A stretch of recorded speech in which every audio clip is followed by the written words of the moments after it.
Hello and welcome to the Rob Burgess Show. I'm, of course, your host, Rob Burgess. On this, our 266th episode, our returning guests are Ash Burgess and Jonathan Fowler. You first heard Ash Burgess and Jonathan Fowler together on episode 82, which was recorded in 2017. They both returned on episode 226 in 2022. Individually, they have each appeared on dozens of episodes. For a complete list, check the show notes. Ash Burgess has a dusty degree in religious studies and an appetite for both high and low culture. She strives to celebrate the best of every season with her young children. Follow her on Instagram and subscribe to her YouTube channel. Jonathan Fowler graduated with a BA in History from Indiana University in 2006. He is an unabashed left-wing political junkie. He has lived and worked in South Korea for over 10 years, trying to help the citizens of that great nation hopefully talk pretty one day. A quick programming note. This episode features spoilers for both the Halloween and Scream series. And now on to the show. You guys are still awake, I guess. It's getting pretty late over there, I guess. Mm-hmm. We just finished our movie night with the kids. Oh, okay. Halloween. H2O. No? With the kids? No. Oh, you guys not in the festive mood, I see. Huh. We did The Nightmare Before Christmas. Oh, okay. Well, that's respectable enough, I guess. Yeah. It's the perfect bridge between Halloween movies and Christmas movies, right? For some reason, I always thought that was a movie for like younger people than me, but then I realized that when it actually came out, I was actually pretty young. Yeah, I mean, I'm trying to remember when did it come out. I think I might have seen it. I want to say it was like in the theater. 92. Yeah, I don't know. It seemed like it came out when I was in high school, wasn't it? No, we would have been younger than that. I feel like I saw that like at the theater with my dad, maybe. Okay, 93. 93. Okay, yeah, I was. Yeah. So how old was I? 9. Yeah. I was 10. That was the same year as Jurassic Park. Which I also saw in theaters. Mm-hmm. Yeah. Okay, but well, anyway, so we were gonna talk about again. I got a like I said, I've got a heart out for this wedding that I got to go to and stuff. Actually, 2 of my former students approached me last week at the school I work at, and they gave me an invitation. They're getting married. They like met at my school at the Hagwon there, and Nice. in my class. I had no, I'm just teaching my class, doing what I do, and I have no idea this stuff is going on in the background. So it's kind of cool. So you had no idea they were even together, and then they're like getting married now? Yeah, it's been like a year and some months, a year and a half about since they were in my class. But yeah, Nice. I don't know. I don't remember if I got any vibes from them together when they were in the class or not at all. But apparently there was something going on. So Wow. I had no idea the Hagwon was such a love connection. yeah, a lot of passion about education in Korea.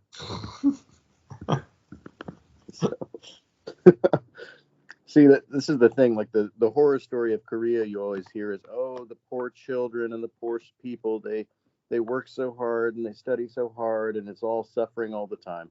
And it's like, well, no, actually, I mean, they go to school and they go to do this stuff a lot. But yeah, you can meet your boyfriend or girlfriend at the school, or you meet your friends at the school or whatever, and you hang out. You play games sometimes. I mean, again, this is mostly for kids' schools, not for adults, but I teach at an adult school. But the sun also rises. Mm-hmm. All right, so we are in a kind of a post-Halloween slasher movie conversation, I suppose. Is that the plan? I think so, yeah. And I'm excited for this because I think you and I fundamentally disagreed about the new Halloween trilogy. Yeah. You said that you thought it got progressively better. Yeah. I was frustrated and disappointed from the very first scene when I was watching the Halloween 2018, actually. And I think, like, I don't know, I'm kind of like, I don't want to sound too, I don't know, whatever, but I think I'm kind of like approaching it from like the philosophy of what it's doing or something. And okay, I can tell I'm going to sound ridiculous when Uh-huh. yeah. I'm just gonna let you tie your own knots. Yeah. So well, okay, like we're obviously Ash and I probably more than Bob, but I don't know, Bob to some degree too have always been fans of like slasher films, right? Mm-hmm. Definitely Scream. Yeah, Scream is kind of like my introduction, which is, I guess it denotes a certain generation or whatever, but I've gone back and done some things with some of the other ones.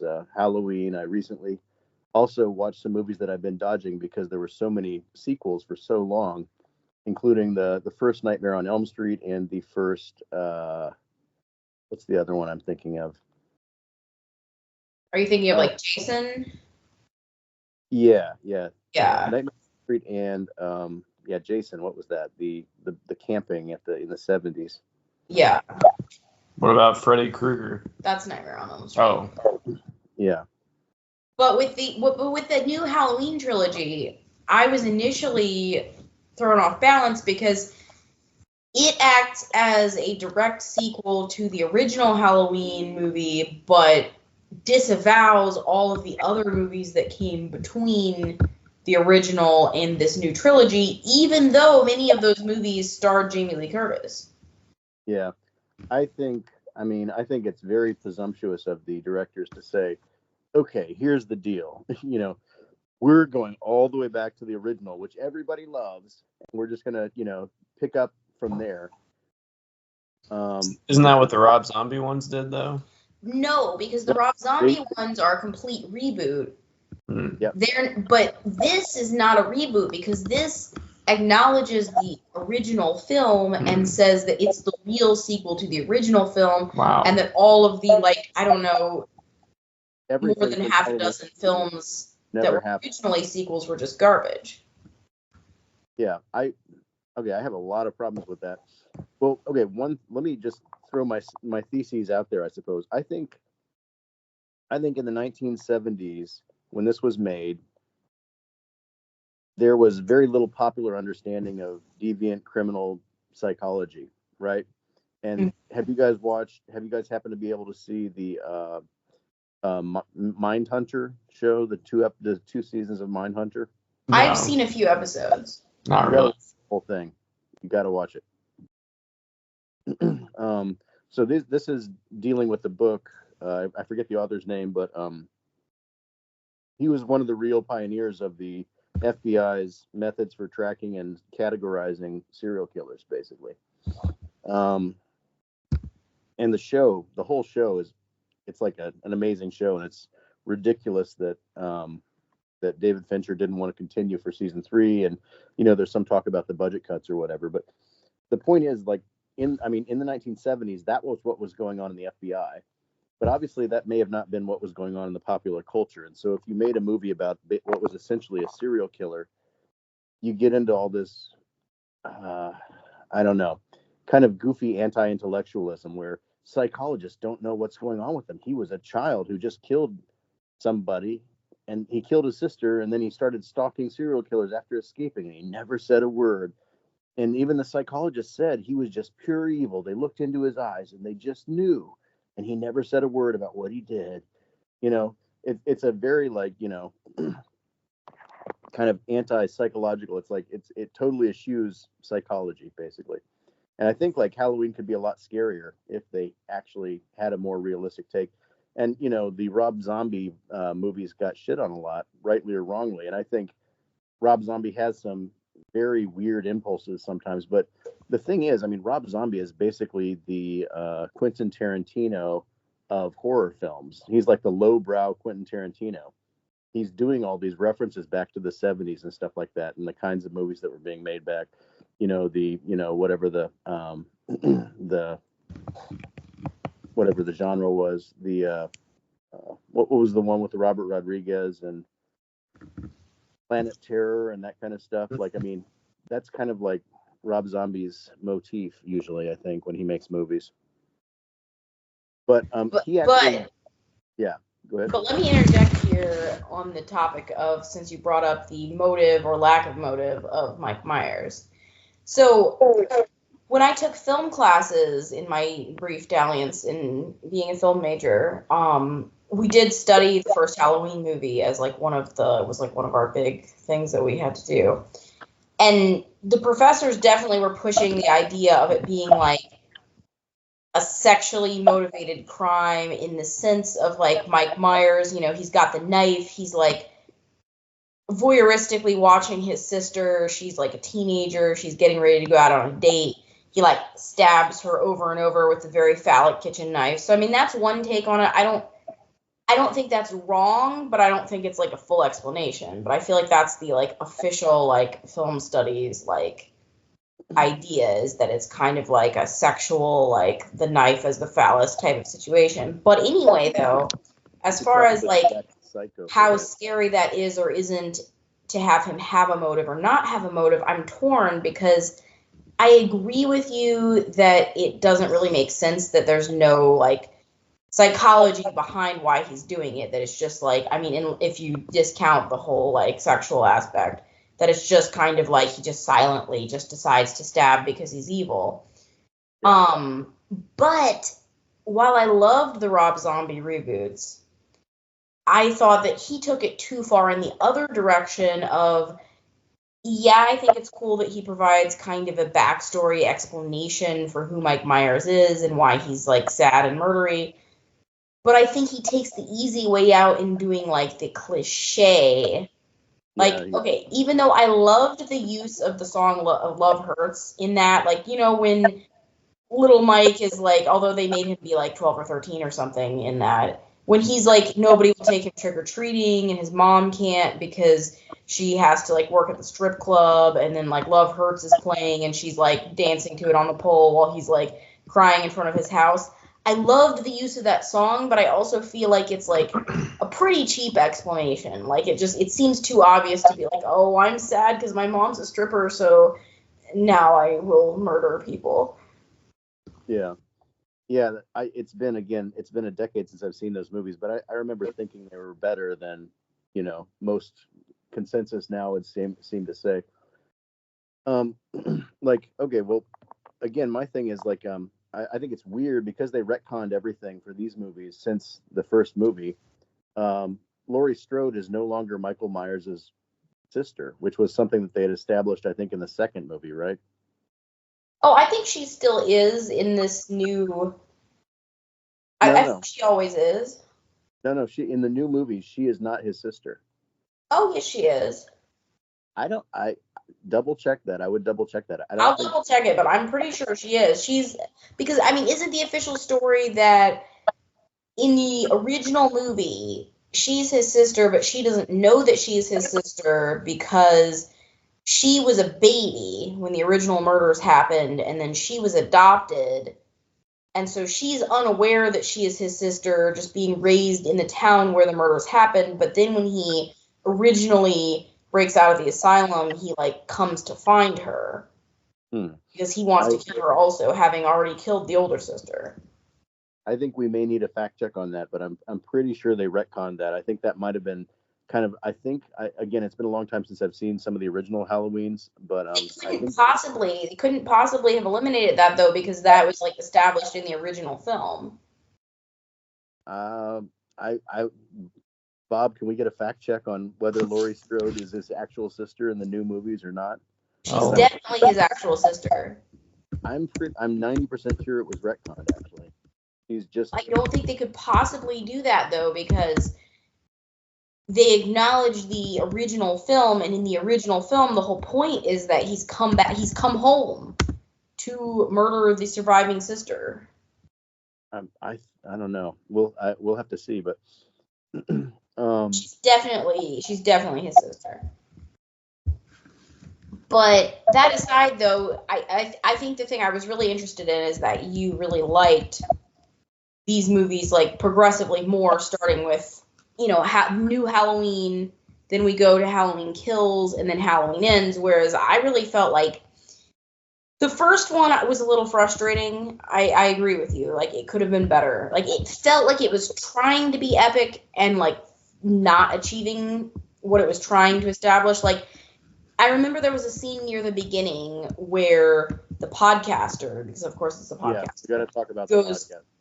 That's us. Podcasters go to visit Mike Myers, and they go to see him in like the yard, like the outdoors area at the asylum, and it's like he's on this giant chessboard, and it's like all the different people in the asylum are like staked in different areas in the giant chessboard, which like first of all just doesn't even make sense, and second of all it's like obviously set up that way because it's supposed to make it feel like stranger and scarier, but there's no call for that, and it had all the feeling of something that's trying to be epic and just like isn't quite working. And then when they like show him the mask and then all the other inmates or prisoners or patients or whatever you want to call them start like howling, but he doesn't react, like that felt completely flat for me. All right, I'm looking on Wikipedia right now, and it says most entries in the franchise depict Laurie as Michael's younger sister, although this detail is not present in the first film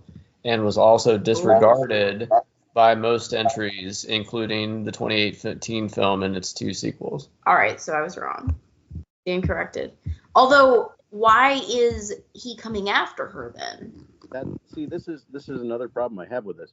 Like, I think the thing is, like, they want to make this big epic movie about this terrifying person who has terrified this town for 40 years, when actually he was a kid who went on a one-night killing spree, killed some people, went to jail, went to the house for the criminally insane or whatever, and is established as this super dangerous person. But he basically just went on one killing spree, never said a word about it. And yet, like 40 years later, he's got a psychologist personally dedicated to him. He's like, he's so interesting. I really want to know what's going on in that mind of his. It's like after the first 3 years of a person not saying a word, I think the psychologists are going to say, well, that's just how he is. He doesn't talk. There's not much there. Like, they're not going to be like 40, like I am Dr. Loomis's protege and I da-da-da-da-da. It's like, and then the podcasters come there. This guy hasn't said a word for 40 years. You guys, podcasting is an audio format. What do you think you're going to get from him? And they're like, and somehow the police have given them the original evidence, the mask that he used. Like, and the thing is, like, they think that there's some special connection for him in this mask. It's like, this was a kid who killed a few people wearing a mask and a kind of this uniform or whatever when he was a kid. Although I think he did one killing in a clown costume, actually. But they're like, no, Michael Myers has to have the coveralls. So he goes to the gas station where he eventually kills these podcasters in the toilet. Okay, but that was the one scene that I liked, is when he goes into the bathroom to find the woman podcaster and then he throws the handful of teeth. That was messed up, and that was crazy, but I'm just like, to some degree, they just established that scene because he wants to get his mask back, right? And he wants to follow those people, and he killed the guy in the gas station to get his coveralls, because like I mean, this guy's a serial killer, right? What are his needs? His needs are to kill people, often with a knife. For some reason, he loves kitchen knives. We don't know why. He needs to be wearing coveralls because that's the thing is, if you're going to retcon everything that happened after the first movie, he doesn't have this. He's not this iconic person who's been looming over the town. He's a guy who is a one-hit wonder as far as serial killers go. Which really doesn't actually make sense in the fact that like the town acts as though they've been terrorized by him, which would actually make a lot more sense if all of the other movies had happened. Exactly. Yeah. So that's my thing too. Is like Michael Myers, if he's a one-off killer, you've really freed yourself from a lot of the stuff that you have to do in a Michael Myers movie. He doesn't have to necessarily have a kitchen knife. He doesn't have to be wearing his mask. He doesn't have to be wearing coveralls. Those were just incidental things about what he did in the first movie. It's not like there's a massive Hollywood legacy of these are the traits of this killer. And I don't know. Yeah, it's and also there's like this thing about he wants to kill babysitters, right? Mm-hmm. Usually female babysitters or the men who are around them. So I do think there's something to the sexual motive of this, but in these movies, he's just killing anybody at any time for any reason, for just guys, men, women, Uh, and even in some cases, in situations where it doesn't make sense for him to kill them. Like, for example, at the beginning of the second movie, when he's trapped in the basement of the burning building, like he kills the first fireman who comes down. It's like, dude, you need to get out of this building. Like, let the fire get you out of this basement that you're trapped in before you start killing everybody. But no, he kills like three firemen inside the fire, and somehow gets out and then kills all the other firemen, which was kind of a cool scene. But like, you know, if you're a crafty killer, you wait till you get outside the building before you start your killing spree. You don't start killing when you're still trapped in a deadly. Of course, you know, Michael Myers can't be killed, basically, is the conceit usually. Which, so of course, it's like, then it's like, is he supernatural? And does he know that he's supernatural? Like, does he know that he is nearly impossible to kill? Yeah.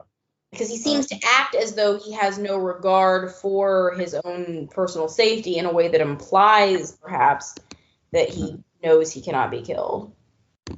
Yeah, yeah. And I thought it was a weird choice in the first movie to have him get his fingers shot off, but with the shot. Well, number one, why was Jamie Lee Curtis? She's in the middle of a building that's basically designed to be a death trap for Michael Myers. Michael Myers is outside the building. She goes and leans up against the wall right next to the doors and windows. She should have known better. Yeah, like, why in the world would you do that? Like, stand back 5 feet from the windows and be ready for him to come in if that's what he's going to do. Don't be standing right next to the window so he reaches in and grabs you. And then she shoots his fingers off, which was something that they then have to contend with for the next two movies because his left hand has been grievously wounded, although he doesn't act like it, right? Yeah. Like, let's talk about, though, the transition from Halloween to Halloween Kills, because, like, so, like, Halloween kind of a little bit, like, of a letdown, like, trying to be epic, kind of falling short, but then Halloween Kills, I thought, was more watchable than the first one. Like, it felt more exciting, and it was gaining momentum, yet at the same time, I was fundamentally agitated by the whole premise. Like, the whole idea of, like, let's split off into small groups to kill Mike Myers. It's like, you know this isn't going to work, and then, like, surprise, surprise, every small group is, like, immediately murdered as soon as they meet up with him. Yeah.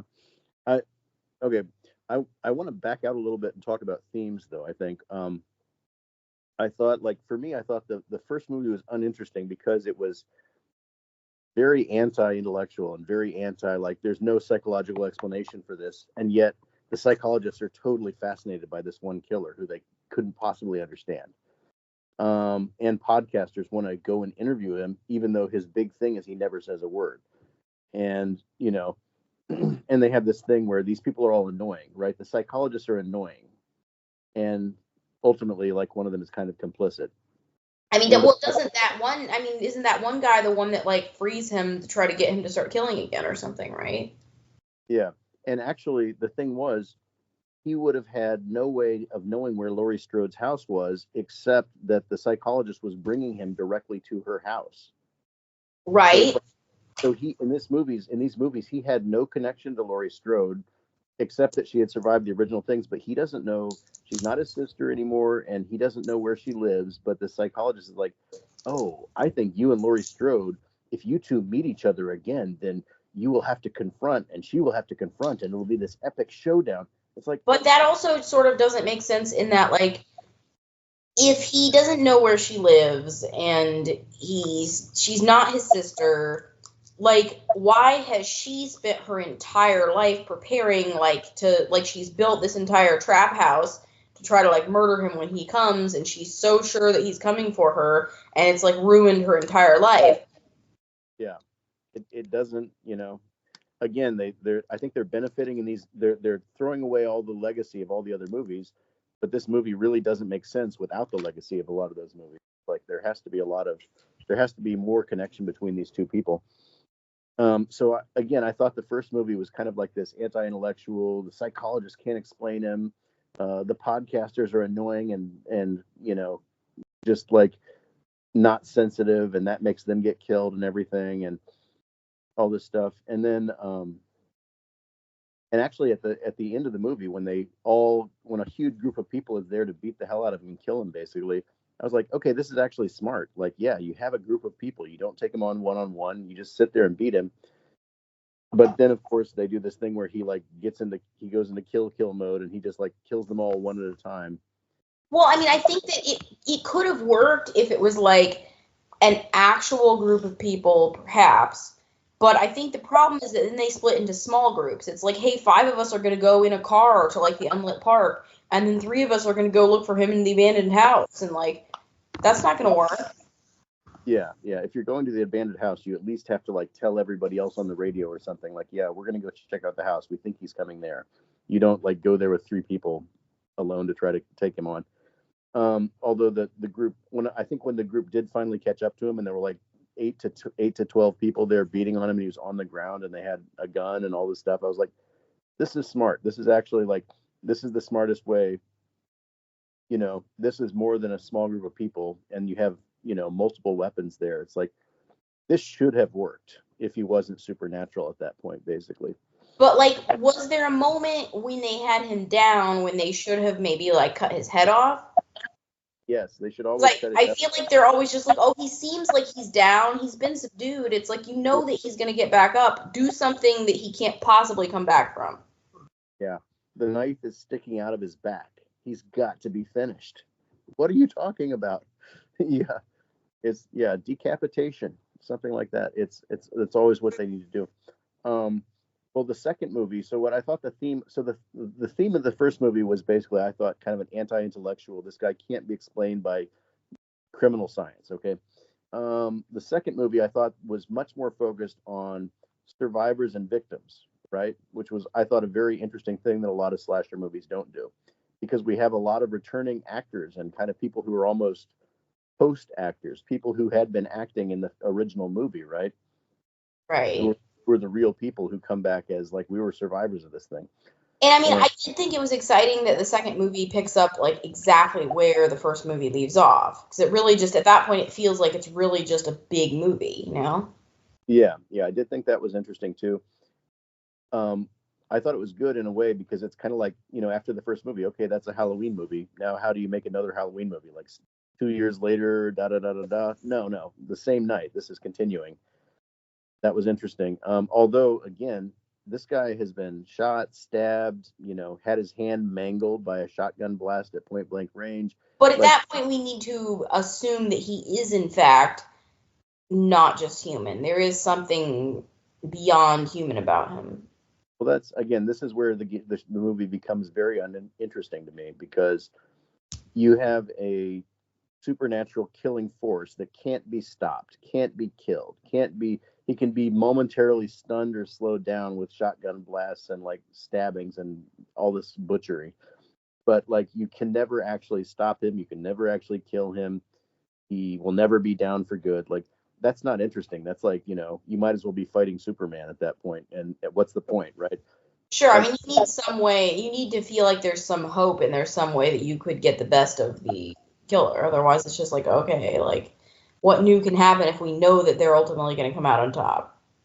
Yeah. I was devastated, though, at the end of the first movie when Judy Greer gets killed. Okay.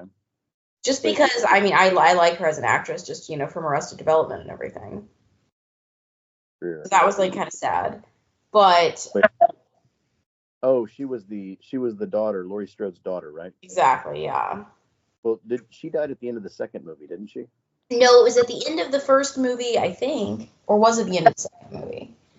I thought it was. Maybe it was no, you're right. It was the end of the second movie, because it was like just when she's in the house and they're like, oh, maybe it's over, and then it's like, of course he kills her.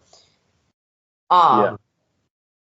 But this is where this brings me to some of my grievances about the third installment, is that I think, okay, we have one movie that picks up exactly where the other one left off. So I was expecting the third one to just pick up that same Halloween night, and instead we've leapt forward several years into the future. Yeah, that was a weird choice, because like the first 2 movies were within the same time frame, and then the next one takes off later. Well, I think the third movie was kind of like a reestablishment to some degree of the psychology of serial killers, right? Because, and the third movie really surprised me. because we start on the Halloween night or whatever, and we've got this, nice young boy, got a good future ahead of him. He's getting ready to go to university or something and study or whatever, and he's doing this job for this wealthy family of babysitting their son while they go out to a Halloween party, and they're in this huge house. And I'm like, okay, so I'm definitely thinking, okay, Michael Myers is going to kill this guy, even though he's not a female, but because he's a babysitter, right? So that's what we're expecting. That's what the audience has to expect.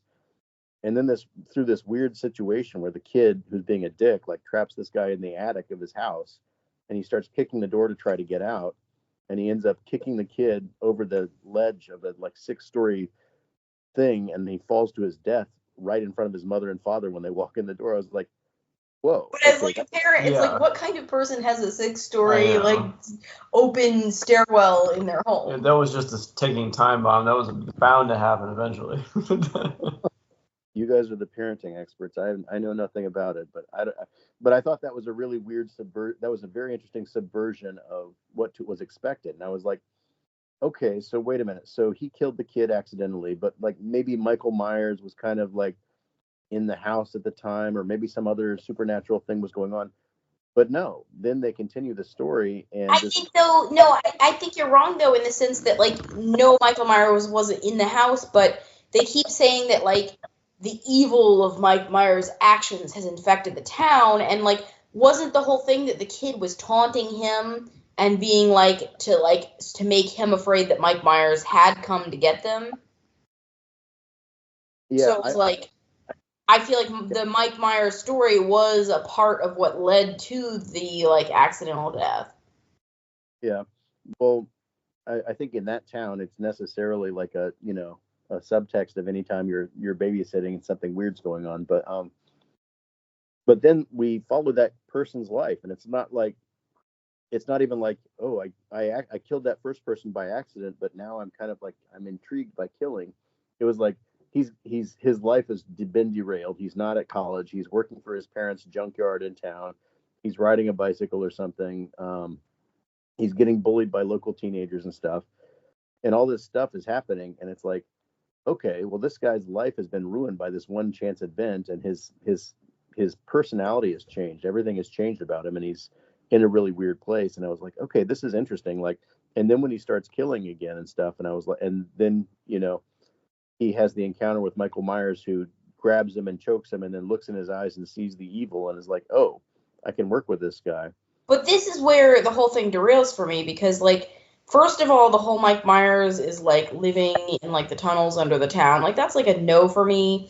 But then when it's like, it's not just that Mike Myers is like, first of all, I recognize the evil in your eyes. Like to me, that doesn't really like work. But then it's like he kind of almost possesses him. Mm-hmm. And this is like a new feature of Mike Myers. Up until this point, Mike Myers has just silently killed, and we've had no indication that he could like possess someone, but now he's like possessed someone. So I feel like that's just going completely off book, and it's like the train has just run off the rails at this point. And then I also feel like it also doesn't make sense in that, okay, so Mike Myers possesses him, so let's just like, we've accepted that that's happened, even though I think that was like the wrong direction to go in. Now it's like he's trying to date the granddaughter of Jamie Lee Curtis, which would actually make more sense if we were to believe that Mike Myers was the like rapey younger brother of Jamie Lee Curtis, because then it kind of makes sense that he wants to like date the granddaughter or whatever. But like, since we're supposed to not think that that's the case, apparently it's like, why are you doing this? Why are you drawn to like date her? What are you trying to do? Yeah. Well, again, to me, I think what happened in the first movie for me was they made Michael Myers beyond psychology and beyond comprehension, right? The scientific mind cannot comprehend him. And the third movie was the reestablishment of the fact that we almost can't make another Michael Myers movie at this point, because what do we say about Michael Myers? There's not much, we can restart the whole thing with a new group of victims and a new group of townsfolk, and it's their turn to fight Michael Myers or whatever and lose mostly. But I don't know. For me, so they I think they started with a new character because they almost had to, because they've made the main character unkillable and uncomprehendable. But doesn't that just show a lack of creativity that they couldn't find a way to make one last movie to like in their trilogy without having to suddenly jarringly leap forward in time and start basically a whole other movie about like a whole other guy? Because isn't that part of what they were trying to erase when they decided to disavow all the sequels? Because some of the original sequels were also just about random other people. Like, wasn't the third one, Season of the Witch, just about some like random unrelated crime? Yeah, but I think I've heard that is it John Carpenter? He's the maker, right? Like I think the thing was the first movie had such a simple premise that there's really not much you can do with it to some degree. He felt like without repeating yourself, and so I think he kind of thought like that maybe the Halloween series, it's called Halloween. It's not called Michael Myers. So I think his thinking was maybe this could be kind of like a just a universe where these kind of weird, all this crazy, scary stuff happens. And that first one was like this, and the second one was like this, but the third one could be totally unrelated. It doesn't have to tie into Michael Myers directly. And then, got bad reviews, and he's like, okay, well, I'm going to go back to the Michael Myers well then and just keep doing this. So, no, yeah, whether that was successful or not, people tend to agree that it was not successful. And I think a lot of people don't even really understand that his purpose wasn't, his purpose was actually like at that time. Again, I think so much of the stuff when we talk about Halloween, it's about the fact that Halloween is this, the storied slasher mainstay that has however many installments it has, and it's got this legacy. And so when we look back from like the year 2024 and we say, man, that's so weird that they made that one movie without Michael Myers. Like, what were they thinking? Well, after 2 Michael Myers movies, and he thought, okay, maybe I could turn this into a series, but it doesn't all have to be about Michael Myers because there's not much to explain there, right? But he was rebuffed by the audience. So Then why try the same thing again with this new installment? Make 2 movies about Michael Myers and then try to veer in this weird and just like frankly unnecessary direction. Like I just didn't care about this new character at all. And it's just like, why am I now watching a movie about like Mike Myers having possessed this guy so he can like date this random chick and like ride around on his motorcycle in these like foggy montage scenes? Like that to me was just like, that was a no for me. Okay. I don't know. I think on the one hand, I think they may have been trying to be very meta and saying, okay, the first movie is like this, the second movie is like that, and following the pattern of the original series, the third movie is going to be somewhat unrelated. But this is a pattern. They're following the pattern of the original series that they've disavowed. Yeah. Again, I think that's the weakness of Michael Myers as a story, because there's not much when you get rid of the psychology of a killer, there's not much left except, okay, new batch of people goes up against an unkillable killer. Like, there's not much you can do there, I think. So I don't know. I think that's my frustration with it. But so again, like I thought the third movie was genuinely surprising and had a lot more psychology about the character who was killing, because Michael Myers is unpsychoanalyzable, basically. So how long do you think that they will wait now that Halloween has, ended? How long will they wait before they make another Halloween movie? 3 to 5 years. I don't know. Something like that, maybe. It's going to happen. Somebody else is going to reboot the reboot or whatever, and it'll continue going. But yeah. I did like the end of this movie though, because they took his body and they ran it through the shredder machine. I almost wonder if the producers of the movies were like, oh, these shredder machines or whatever are really popular on TikTok and YouTube. Everybody, Facebook Reels or whatever, everybody's like watching things go into these machines and get destroyed. Like, why don't we do that to Michael Myers? I thought that was great also, because that was a situation where like there's no possible way for him to come back from that, right? Like, within this universe, we have to assume that he is totally, completely dead, unless he's just like a demon spirit. I don't think we can assume he's totally dead now, though, because had they not done the whole weird possession thing, sure, but now that we know he can possess people, how do we know that his, like, evil soul hasn't just, like, flown into somebody else? Yeah. I mean, they could do that, I guess, but I don't know. This seemed like a trilogy, and now it's done basically. So I have to assume that this part is done from their story point. Yeah.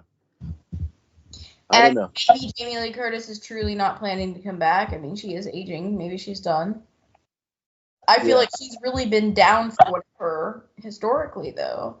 She's been in so many of these, and some of them good, some of them not so good. It seems like she's just been willing to come back anytime they've asked her. Yeah. I mean, this is her Mission Impossible, right? This is the series for, to, and around Jamie Lee Curtis, basically. So I get it, but I do think, like, it does feel like this was the movie that she made to say, okay, I am this is the swan song or something, and I am done with it, maybe. But there is a television series in the works. Okay. It's creative reset completely and spinning out from the original film as opposed to continuing the storyline from the most recent film. So it sounds like they're just going to run it back again for the TV series with a whole new, like these last three never happened now. Well, but this is a good segue into talking about Scream, because we were going to talk about the Scream TV show, right? Yeah. Because I actually thought that the first 2 seasons of that Scream TV show were good. I mean, they were a little bit too reliant on rehashing things that already happened in the films, but I still really, really liked it. Yeah, the first 2 seasons of the Scream show were a guilty pleasure of mine, certainly. I also thought it was interesting in that they I thought it was interesting that they did a different mask. Like, obviously the mask that they used was not as cool as the Scream mask and not as iconic, but I did respect the boldness of saying, okay, we have this, to some degree it's like rebranding Twitter as X. Like, you're throwing away the thing that makes it the name for which it's known, right? So that, I thought that was bold, but yeah, I remember being quite entertained and enjoying quite a lot the Scream TV, the 2 seasons of Scream. It was a little trashy. It was a little bit Dawson's Creek or whatever, but I thought it was a pretty good show. Again, I'd love to see the 3rd season. I can't find it anywhere, so I started the first season and then the third season rather, and then it's a complete, like, redo. Like, it's, because it ended after the 2nd season, really. And then the 3rd season is just kind of like a whole new cast, a whole new story, and I just wasn't hooked. Okay. Yeah. Yeah. I wish I could find it somewhere. It would be good to see it for the completionist in me. But yeah. So what did you want to say about the TV show? Because again, I have to admit, it's been several years since I've seen it. It's been a while for me too. I remember thinking that they played well with, like, they really redid most of what happened in the movies, but then they would turn things slightly on their head, just enough so that, like, you weren't sure what was going to happen. And then you'd either be like, oh, of course, because it's like the movie, or you'd be like, oh, no, wait, this is different. And so I thought they did well with, like, the material, like, playing with it like that. Okay. Yeah. Okay. Well, I thought those were worthwhile, certainly. And did you guys have thoughts about the later movies, the Scream movies? I mean, I enjoyed them. I mean, nothing is ever going to top the first Scream for me, but I did think, like, the most recent one was, like, pretty watchable. Like, I had a good time with it. Well, I have a kind of an unpopular take on this one too. I thought Scream 5 was pretty good, quite good, and Scream 6 was terrible. That's kind of my hot take on that. But wasn't the most recent one Scream 7? Nope. Scream 7 is in production now, minus the cast of Scream 5 and 6, because that's too bad, because I mean, obviously Jenna Ortega is like busy, but it would have been nice for them to bring her back. Like I like her a lot. Yeah, well, I'm not sure we know exactly what happened there because what's her name? The main Sam. What's her name? The actress. Yeah, Nip Campbell. No. Yeah, I mean Jenna Ortega, I would say is the main for the new series, right? Well, no, But, I mean, she's busy doing all the Tim Burton things. she's the younger sister of Sam, who's the main character, I think, in the new ones. Although, Well, Sam's the main character, though. I mean, she's kind of forgettable. No, I liked her. I like her a lot, actually. A lot of people didn't like the flashbacks to Billy Loomis. I liked it. I thought that was all right. I mean, I like Skeet Ulrich. I feel like he's worth bringing back. Oh yeah, I agree. And even though it's CGI and it's de-aged or whatever a little bit, but yeah, there's some complaints you could have there. But I thought the concept of this being the secret daughter of Billy Loomis and her possibly having a psychological makeup somewhat, having flashbacks of him, having visions of him and all this stuff is fascinating. And I think also, like, one thing is they say, oh, well, the de-aged Billy Loomis doesn't really look like Billy Loomis did. This girl never met Billy Loomis, right? Yeah, this is just her. This is just what she thinks Billy Loomis would be like based on, like, pictures and then also knowing about, like, the horrible facts of, like, what he did. Exactly. So this is exactly that perfectly explains to me why her Billy Loomis is not like we knew him exactly, right? So I think they didn't get enough credit for that, basically. So, is her name Melissa? Hold on, what is her name? Let me see here. Scream 5 cast. Melissa Berea. Yeah, Melissa Berea. Okay. Melissa Barrera. Yeah. Barrera. Yeah. But I really enjoyed. I think it was in Scream 6 when, like, when you have, like, the family of killers. I mean, that was kind of meh, whatever. But I really did enjoy the moment when you have the two Ghostface come together and they do almost like a synchronized kill scene, like when they're like both, like they're doing all the motions like in like exact alignment. Yeah, that was nice. Even though I feel like that was like it would take way too much practicing to actually do that. Yeah, but that guy didn't die, right? Did he? The brother of Randy's nephew, the sister and brother, right? And they did the synchronized kill on the brother, and it's like, oh yeah, he is absolutely dead. But then, like, after the climax and everything, like, he's out there, they're like walking him into the ambulance. He's like, oh man, I'm okay. Oh wow, that hurt. Yeah, that seemed a little like they just wanted to have a few more people survive, and that was like not realistic. Yeah. So, but the thing is, I think frankly, the real world politics, like Melissa Barrera had said something regarding, Palestinians and Israelis, and, basically she got fired, right? They fired her, the producers of the movie, who, again, the people who own the Scream rights now are not the original, obviously right holders and stuff. So they're, it's kind of like, why do these people who, whatever their relationship is to the series, they've been able to make these parts of the series, why do they get to dictate? Like, I don't think that she's so essential to the story that she needed to like be there. Well, I think the sister, Randy's niece, she had also, the actress who plays her had also said some things in support. And then I think Jenna Ortega has also said some things in support of Palestine in the past too. So I think that they basically, we don't know exactly. Jenna Ortega's got a busy schedule. She's doing the Wednesday Addams thing or whatever. But I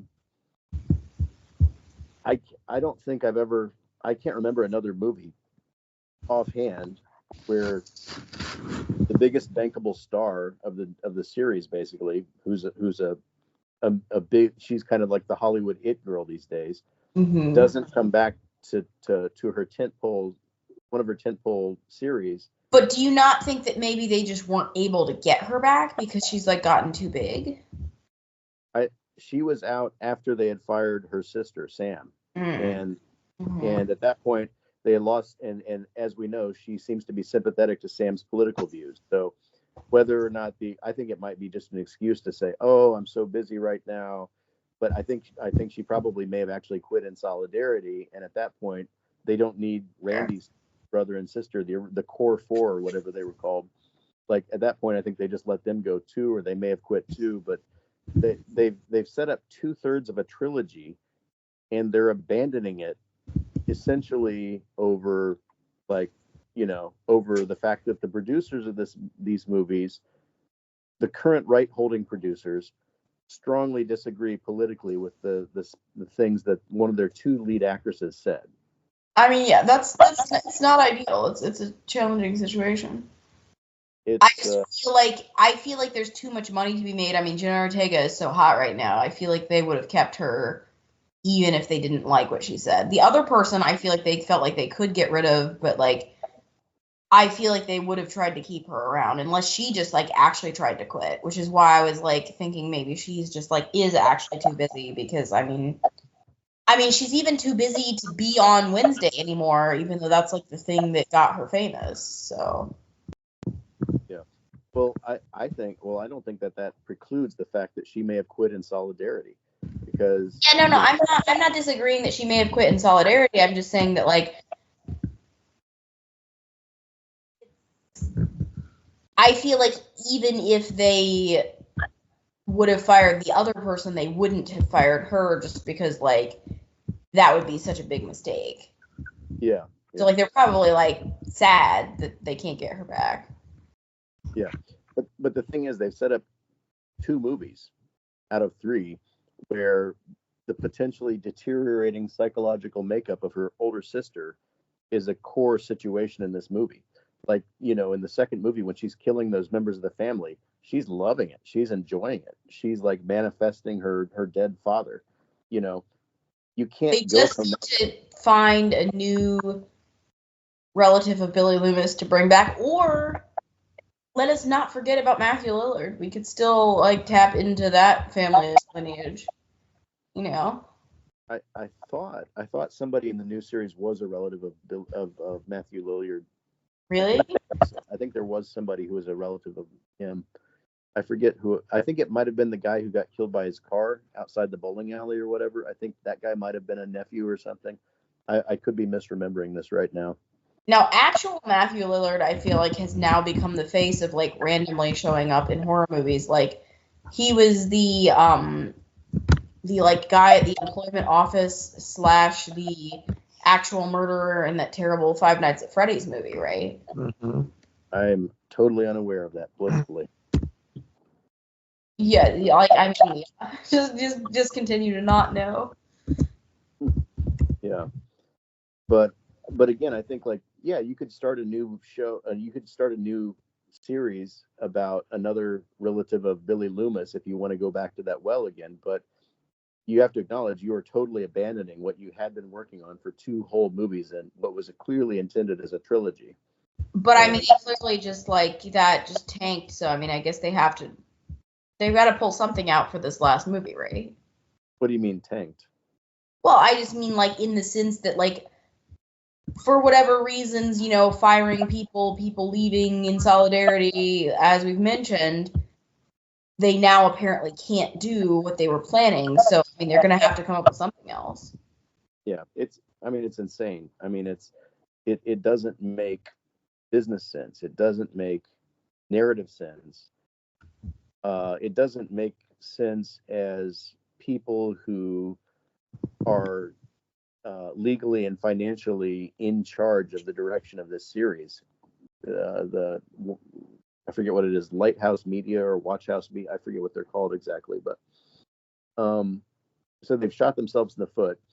And, some portion of the fan base is just kind of like, oh, well, this will be good because now they can bring back Sydney again. No, I do not think they should come back to Sydney. I think the idea of like the terrorized, like it's the whole Jamie Lee Curtis thing again, where it's like this person, we've terrorized them, and now their life is in shambles. And I don't know, there's only so far we can go with that.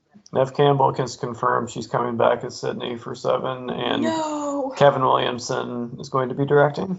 Oh, but see, I will be there for Kevin Williamson, so. Well, the problem is, though, it belays a total disrespect for their cast, their actors, especially their female actors in this case, because Sydney didn't come back in Scream 6 because they lowballed her on the money, apparently, right? But, I mean, Kevin Williamson and her together again could make something work. Well, they have to. I mean, they have to give these people. They have to bring back something because they realize that they're going into this movie without the things that they had set up. Like, the thing is, they disrespected her in 6 because they thought, well, rightly or wrongly. Well, number one, I don't even totally disagree with the fact that they don't need to have Sydney to make a Scream movie, because we've seen the TV series, we've seen 6 and everything. They had set up new characters to take her place. And I did say, and this is no. But the new characters that they set up were obviously copies of her. I mean, like, look at Jenna Ortega. Like, she's just like a cuter version of who Nev Campbell was in the original movie. Yeah. Well, this is Scream. It's, this is a slasher movie. A slasher movie. You need a young cast of, high school / college age kids to run around and get killed. I mean, you're always going to need that. So. But the thing is, I thought that the fact that they were continuing to have to try to bring back to, like, tie Sydney and the original cast into the Scream movies so much, it felt forced to me after a while. It's like, in people's lives, you may survive a situation where lots of people around you are getting killed, and then that's the big event for your life. That's it. It's not like every 3 to 5 years somebody else is doing the same thing. Speaking of people getting killed, let us talk about how disappointing Dewey's death scene was. Because he hesitates. He knew better than to hesitate, and he hesitates, and then it gets him killed. And it's like, after all of this, after you've survived for this long, now you've, like, allowed yourself basically to be taken down. Well, I think there were a lot of complaints about that.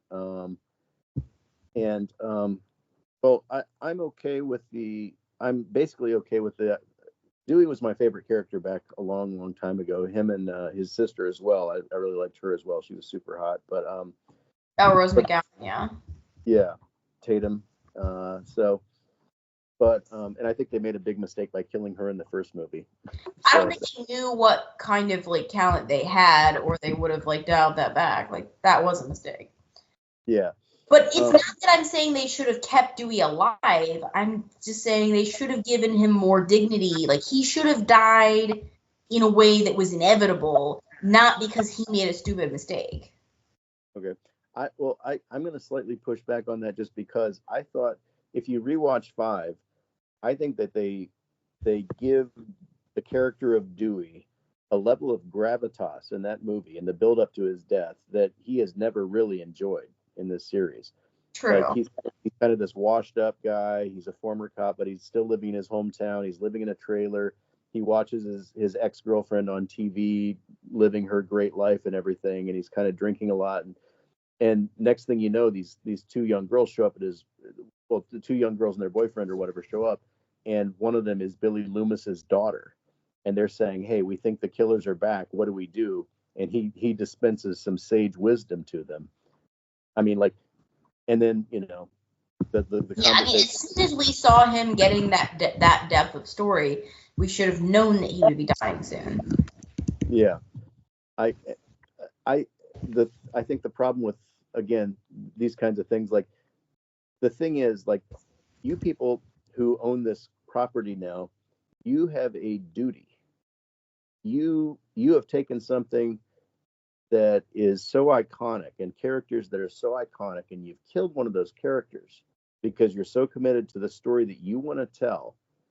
But then you have a political disagreement with something that one of your actresses said, and you retcon the whole thing. So now Dewey's dead, and what was it all for? Why do we kill Dewey when you guys were not actually committed to finishing the story you started, right? It's bullshit. So I think that's the bullshit. And the thing is, like, again, they disrespected to some degree Nev Campbell by lowballing her on 6, so she didn't come back. But then when they have a total blow up with the other female leads in their show, and they come back to Nev Campbell, they're like, okay, Nev, okay, we'll give you all the money you want. Just I did think, though, I did think they at least did pretty well by Courtney Cox. Okay.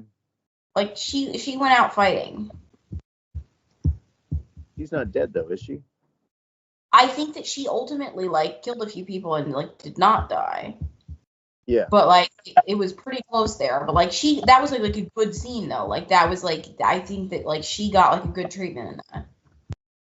Yeah. Well, I mean, I don't know. Again, a lot of these characters, they all have plot armor until they don't, right?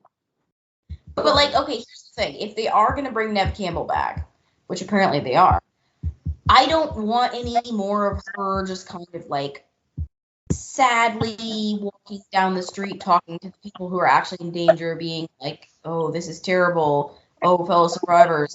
I want to see her actually in peril again. Yeah.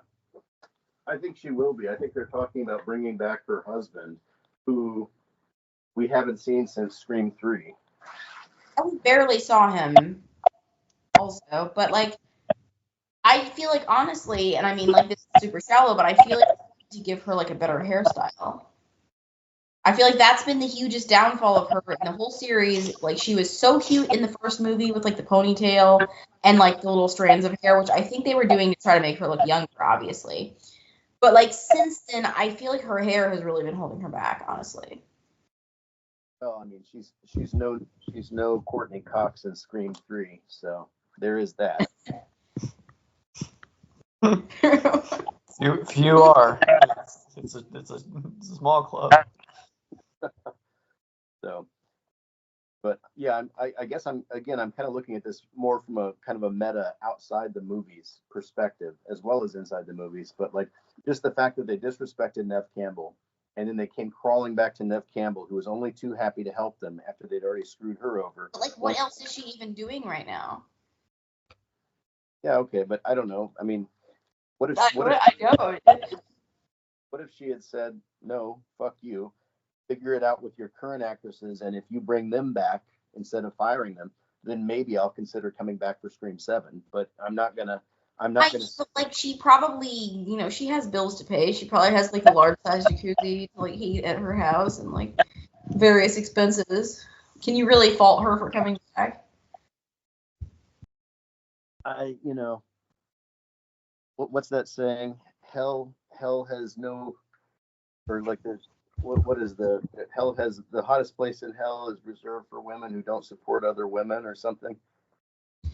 But is it really not supporting other women to take a paying job if you, like, make money? Like, to be able to, like, storm away from a job out of solidarity for somebody is a privilege. Maybe Nev Campbell, like, needs the money, Well, she's a Hollywood actress who's been famous for 30 years. I mean, if she can't, I know she hasn't had a lot of roles necessarily lately, but if a Hollywood actress can't make bill payments, then what hope is there for any of us? But I mean, isn't like Al Pacino living, like, paycheck to paycheck? that may be a skill issue. Or a financial management issue. Well, I mean, lots of people. His accountant is in jail right now. So. But that might not be his fault. He may not have known that his accountant was going to end in jail when he hired them. That's true. Yeah. I don't know. I'm just saying, I think, like, I'm just saying it's not a good look, even if you need the money. Like, it's not a good look to come back to the people who screwed you last time when they're screwing the people who took your place, like, directly afterwards. It's not the best look. I'm just saying, like, everyone needs to get work in various ways. Al Pacino's accountant lost $50 million of his money by running a Ponzi scheme, and now is serving 7.5 years in prison. So yeah, maybe that wasn't Al Pacino's fault. But, yeah, I don't know what Campbell's bank account looks like, but she hasn't been working that much beyond the Scream movies in the past few years. So I'm just saying, she hasn't been working that much.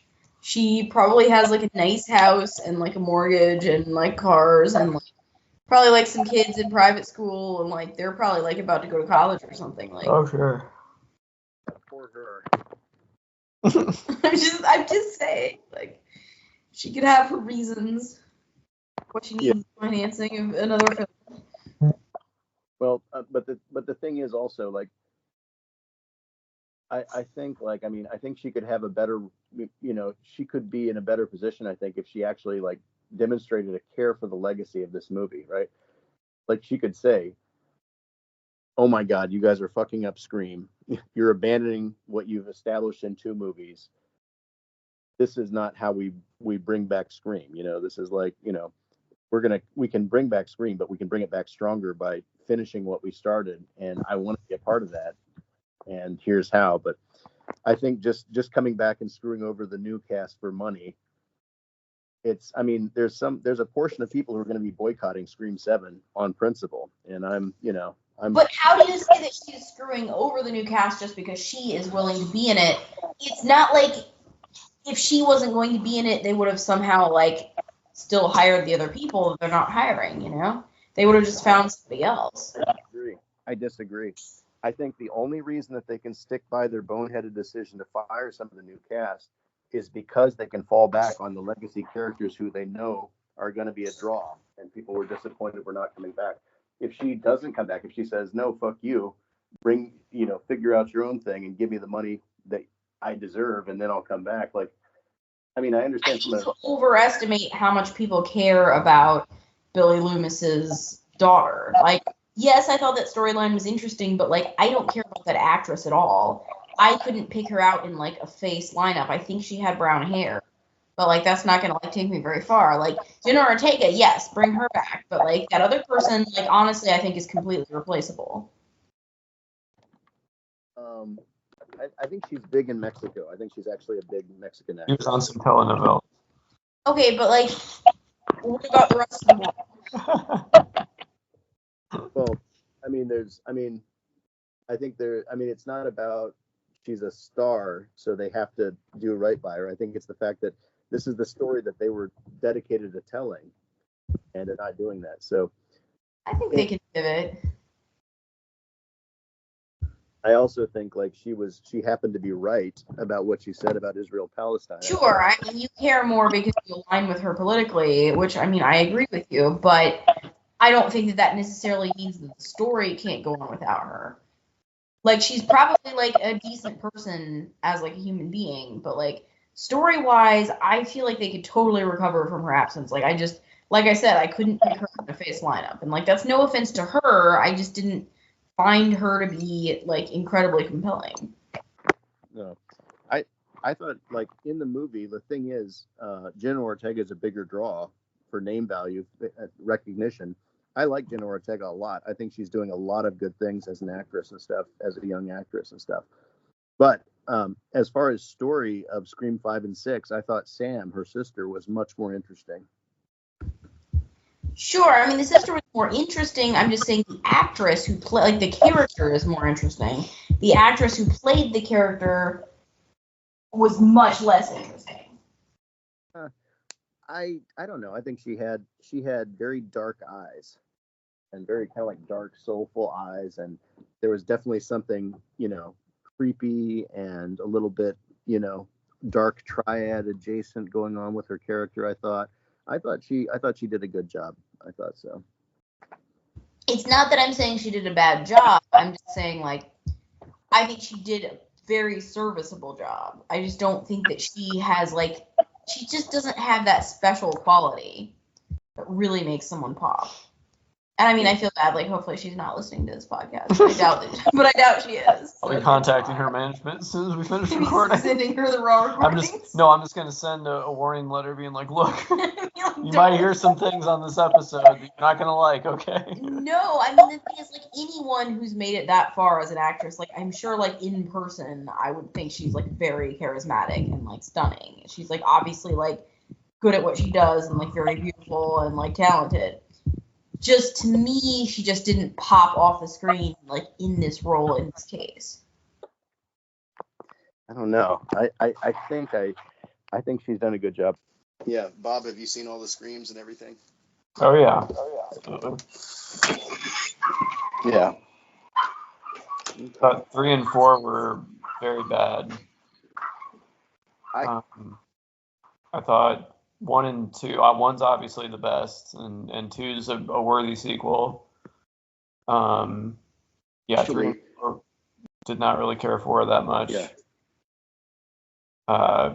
I thought 5 and 6 were good. I thought they were returning to form. I liked where they were going with things. Yeah, I mean, despite the problems, I think we're excited to see 7, right? I would see so, yeah. I'm currently boycotting 7. Hang on, I'm in an elevator, so I may lose you for a second. You sound like you're in an elevator. I can hear, like, the dinging sound. Okay. But no, it's interesting that I feel like that's very, like, I get it, like, political grounds or whatever, like, that's a fair position. But I mean, like, if you could watch it for free and pay benefit to the creators, would you not still see it? Yeah, well, it may come to a situation, like, for legally distinct reasons, I can't say what I may or may not do regarding 7, but I'm just saying, like, let's just say, I mean, like, I'm boycotting Woody Allen, but I will still watch the DVD of Match. Like, Woody Allen doesn't have to know. Okay. Yeah. The yeah. So, all right. Sorry, I'm stumbling over to my ATM here. I gotta get some money to put in an envelope to give to the bride and groom here at the wedding. It's a Korean tradition. Mm. Please select the button you require. Okay. Please insert your code. Sorry. Yeah. Yeah. Definitely. Actually, Bob, I think that Scream 4 is pretty well regarded in the Scream community. Actually. Oh, really? What about it is well regarded? Well, it was kind of a one-off, but it had a lot of. It had the woman who came back in Scream 6 as an FBI agent or something, Pinetier or whatever her name was. Pinetier? Yeah, she was originally in Scream 4, and she was very well regarded. Yeah. So, okay, let's see. Yeah, okay. She was there. I think there were a lot of good casts. Friday Night Lights, the daughter of Friday Night Lights was in the opening scene of Scream 4, right? Oh yeah, Amy Teagarden, I like her. Yeah. So that there was some good casting there, I think. I forget who one of the male killers, I think, in that one was pretty good, pretty famous or something. It was not bad. It's just Scream 3 was so bad. It was very good. Thank you. No, which one? Scream 3. Yeah, Scream 3 was terrible, and I won't hear any defenses of Scream 3. Basically, I won't accept them.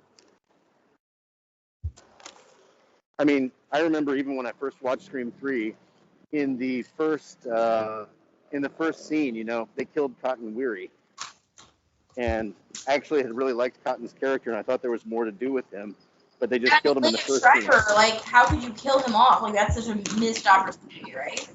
Yeah, definitely. So that was frustrating. Yeah, and beyond that, Courtney Cox had terrible hair. Frankly, a lot of the violence and a lot of the stuff that they were going to do with the violence, I think, was toned down because this was shortly after Columbine, I think, and so there was a lot of conversation about violence in movies, which is ironically what the Scream movies are about in a kind of a meta way. but they felt studio pressure to tone down the violence in a way. So that was something else that was going on with Scream 3, I think. Although I do feel like lately, I think horror movies are getting more violent in the sense that, like, I felt like, I mean, to bring it back to the Halloween movies, like, they killed several kids in those, and I feel like that hits harder. Like when they Yeah. kill the kid in like the truck, like when he's like the kid that's like, "Hey, daddy," and then like kills him and goes back in the truck.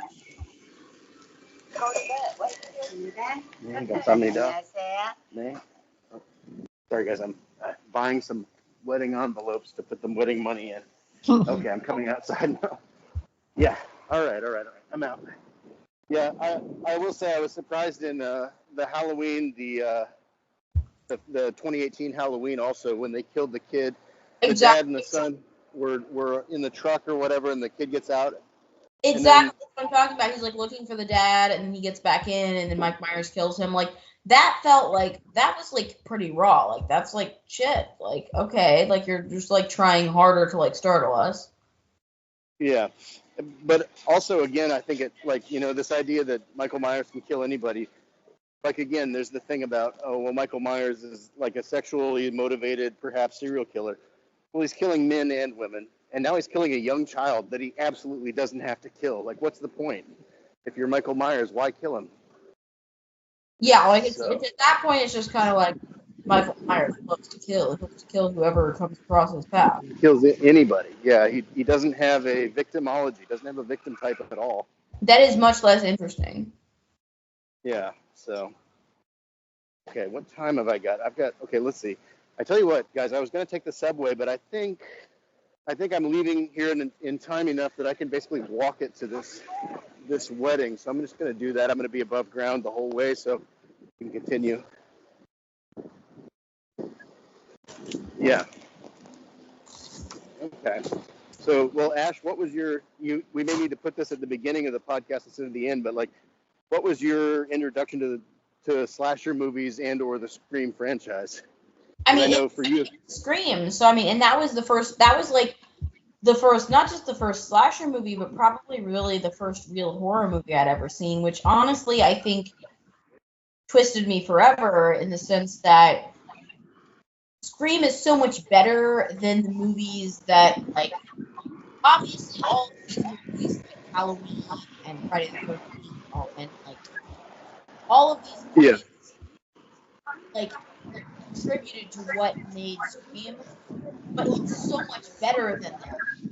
And so go from watching Scream to then be like, oh, I'm into this. Cool. Let me watch all these movies that like led to this. It's like I've been so disappointed, honestly, over time. Like, nothing can really live up to like my first time watching Scream. Just, I don't think I'll ever get back there. Yeah.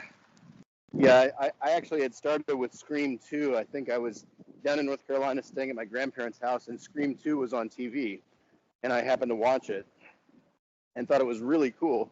And then I think when I got back to Indiana at some point, I went to the Bookery in Mitchell there. Bob knows what I'm talking about. Rented the VHS of Scream 1, and from that point on, I think I saw Scream 3 in theaters and so on and so forth. But yeah, so I was introduced from Scream 2 basically, and then went back and did Scream 1, and they were both outstanding movies. So exactly, it's like you can't really top that ever. Yeah. I mean, I have since gone back and watched Friday the 13th and the what is the Jason one? I always forget the name of that one. Nightmare on Elm. So Friday the 13th. Nightmare on Elm Street is the Freddy Krueger. Yeah. Friday the 13th is Jason, right? Yeah.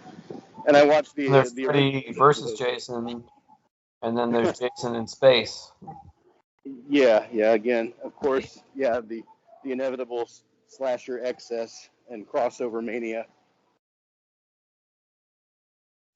So yeah. But again, they were not to me as good as the original Screams were.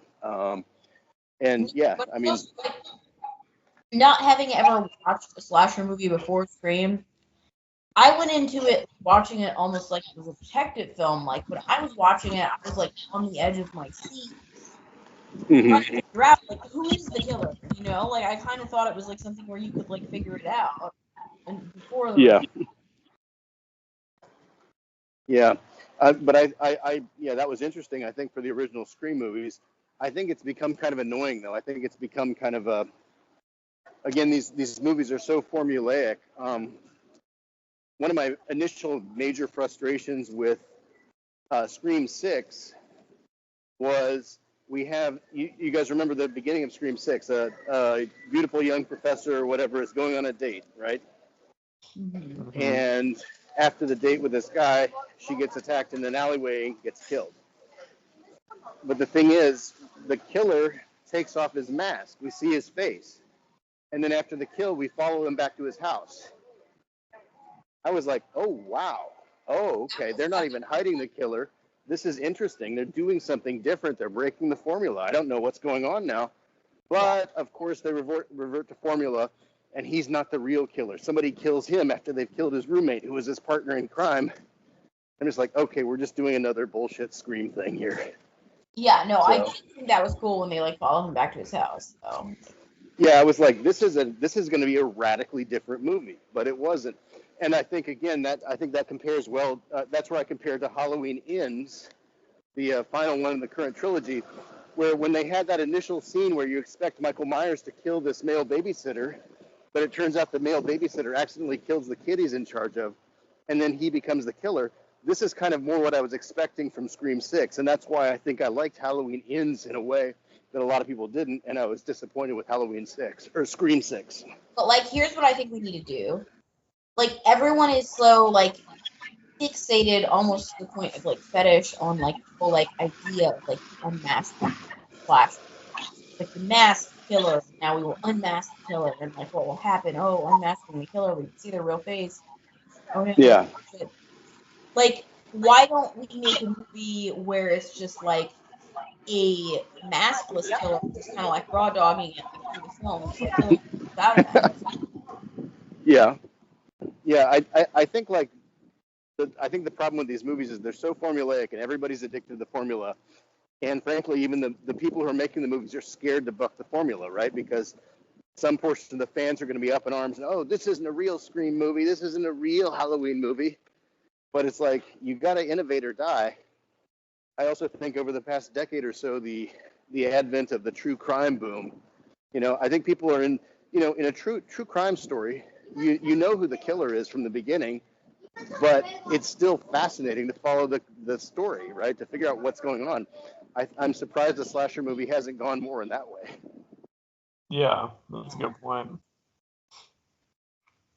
Yeah. So, and yeah, do you guys listen to any like true crime podcasts at all or anything like that? Not Not I mean, lately. we've been like trying to watch the Netflix Mendes Brothers and the Oh yeah, yeah. I'm curious to see that too. I saw it got some bad reviews, but I'm still curious. Yeah, I think it's very exploitative, but it's very watchable. I'll watch anything that has Chloe Sevigny in it. So. Yeah, the Javier Bardem and Chloe Sevigny are really obviously good actors, so they do a great job as the parents. It's by the same team that did the Jeffrey Dahmer. I think that's Yeah. pretty good. Oh, what's the director's name? He's done like the American Crime Stories, American Horror Stories. Yeah, What is his Ryan name? Murphy. Ryan Murphy. I like him a lot. I think he's American Horror Story was so incredibly good, and that's another thing that could like never be topped. Like subsequent seasons just like couldn't ever get there. Yeah, no, I thoroughly enjoyed the season 1 of American Horror Story, and also American Crime Stories. The O.J. Simpson story, The Run of His Life, based on the book by Jeffrey Toobin, of recent disgrace, more or less. But Yes. very good book. I read the book, and then the show was quite good too, I thought. Yeah. And then the second American Crime Story was that they had the Monica Lewinsky one, which I did not like as much for various reasons, but but also, like, there was a lot of talk about the exploitativeness of the Dahmer monster, the Dahmer show, or whatever it was. Yeah. I thought it was very interesting though, because Yeah, definitely. like the scene at the beginning where he's in this nightclub. They've got some trendy, hard house music or something from the early 90s playing in this gay nightclub, and this kind of unassuming, dweebish kind of white guy's in there, and he's a fucking monster. And to some degree, like, it's exploitive or whatever, this or that. But like at the same time, like Ryan Murphy was a gay man who was alive contemporaneously when this was happening. And so to some degree, I can imagine seeing himself in this situation, being like, I'm in a nightclub, I'm meeting a hot guy, and I don't really know, is this safe? Is this guy a good man or a bad man? So I to some degree, I thought there was something about the like him as a director and what his connection to this lifestyle. He has a legitimate call to like direct it without. It would be easier to criticize maybe like not a gay man trying to be. Yeah. Not somebody that like lived through that time period. And I don't know. I thought that it seemed. I mean, of course, and I'm like outside of the story, but I thought that it seemed like they tried to be pretty respectful. Yeah. I thought they portrayed them like sympathetically and like in a way that I thought was like tastefully done, but like apparently some people didn't think so. Well, I guess if you want to look at the differences between that and the Menendez brothers, the victims are not portrayed in a flattering light whatsoever. But Yeah. when you portray them in a flattering light, like I am not saying that is Dahmer's victims were like just No, I know. It's more like yes. abusers who were then taken down by the people who abused. Yeah. Yeah. It's people can be victims and abusers at the same time. So, but yeah, it's a little more complicated with the Menendez story than the Dahmer story, obviously. I mean, if we believe everything that like they supposedly did, I mean, did they deserve it? I'm just saying. I mean, like, not that I'm saying like you should be allowed to just vigilante justice like people, but like based on what they did, it's like hard to be that sympathetic. They were also adults. Yeah. Could have left instead of murdering. But that's what I'm saying. Like they should still be punished. But I do think that the victims. They have a reason. But anyway. Yeah. Yeah. There's I have mixed feelings about it, but overall I'm entertained. So. Yeah. Are you not entertained? I am entertained. I can't lie. I mean, it's 9 hours long, so it's like you better be entertained.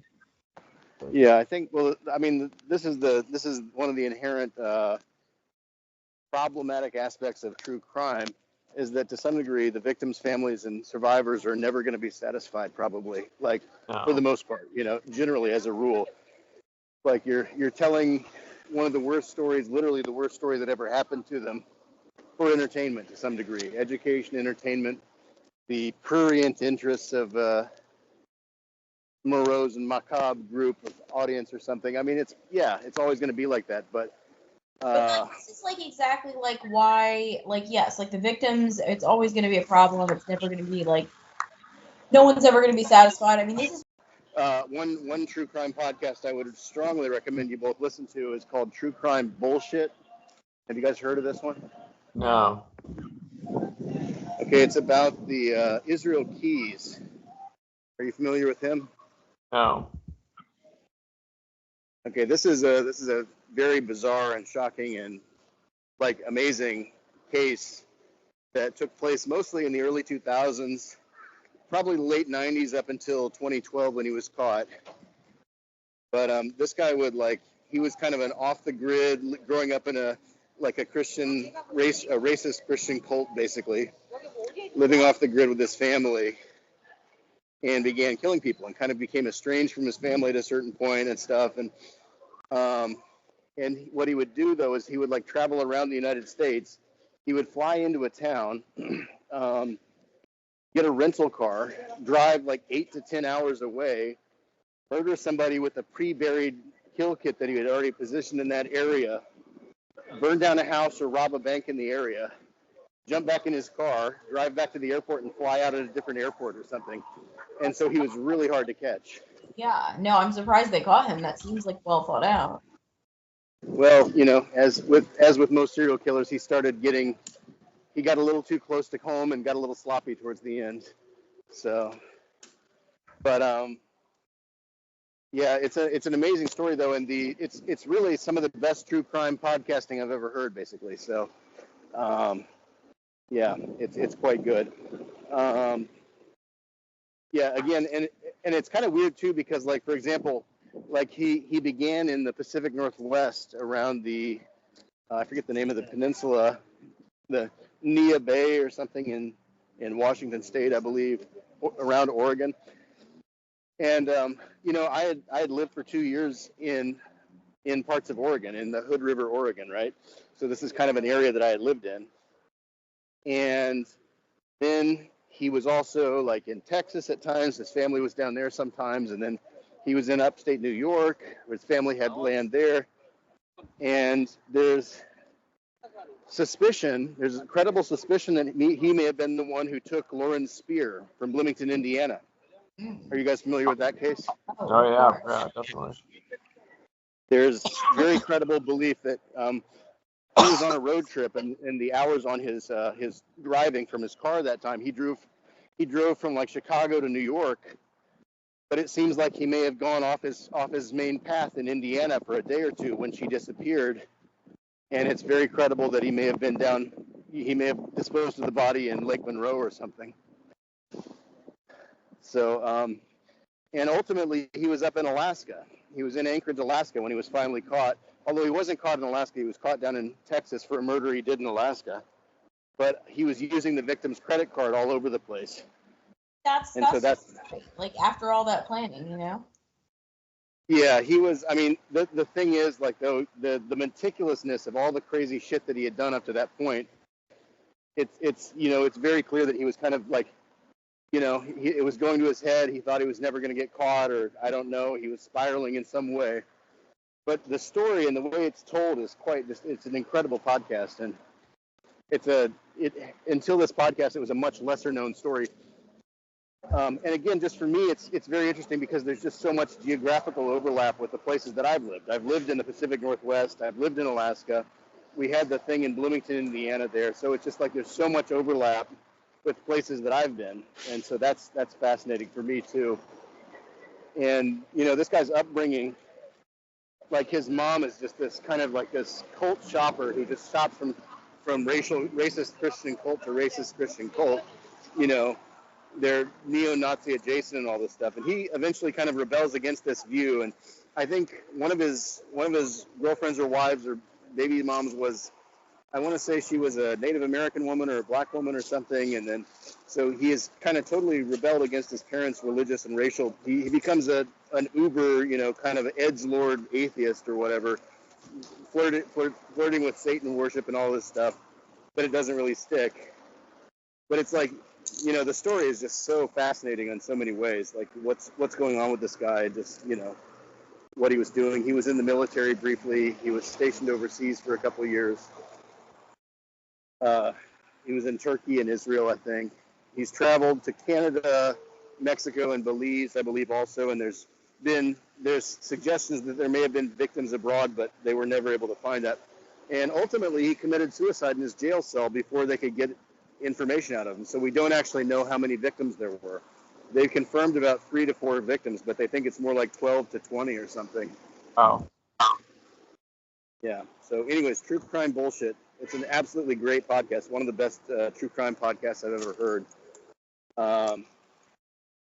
Another kind of a deep cut true crime podcast was called Lords of Death, which is a very, I don't want to say much about it. It's a kind of as podcasts go, it's kind of a mini series. It's one man's story about his connection to a true crime incident.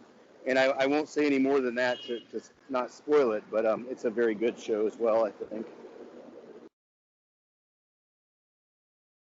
I feel like if you make a podcast about like one incident, it's got to run to ground eventually, right? Is this like a limited podcast? Yeah. No, well, True Crime Bullshit is not. It's an ongoing podcast. It's been going for like 5 or 6 years. But a few weeks ago, they actually found some new evidence, literally. And they've also seemed to, I think they've connected victims to this killer that the FBI and police had not connected. So it's ongoing, and it's still, I again, started season 1 and just worked forward because he's cracked the code. He's made the true crime podcast that has lasted for 6 seasons and counting. And it doesn't really get boring. It's, he's a very... Do you at a certain point want it to conclude, maybe? No. I don't know. I mean, like, sometimes he beats around the... endless amount of new information. You don't ever want them to be like, all right, we've kind of closed the chapter on this. Well, this chapter really can't be closed because we don't know the number of victims and everything. So, yeah, it's... I don't know. I think if you listen to season 1, you'll see what I mean. You'll be locked in at that point.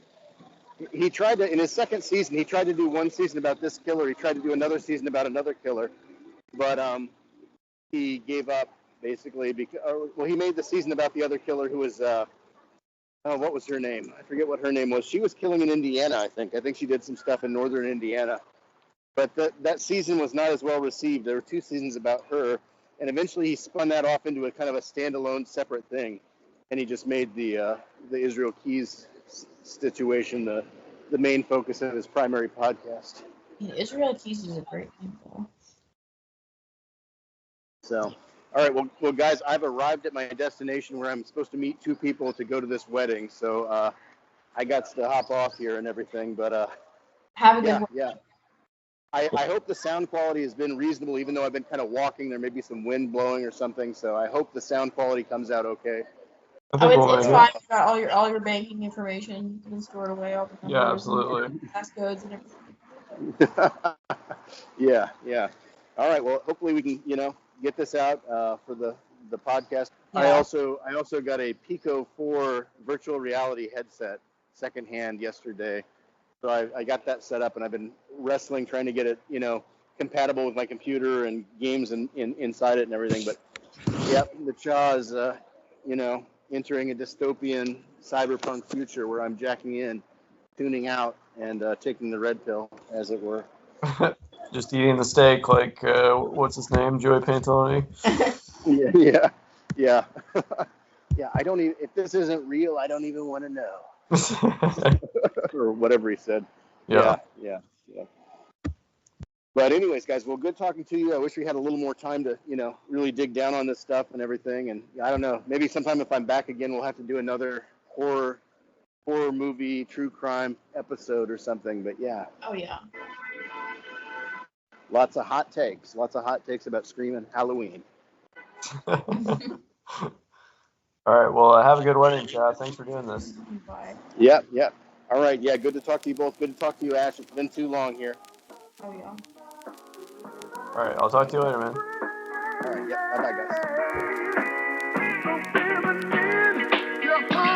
guys.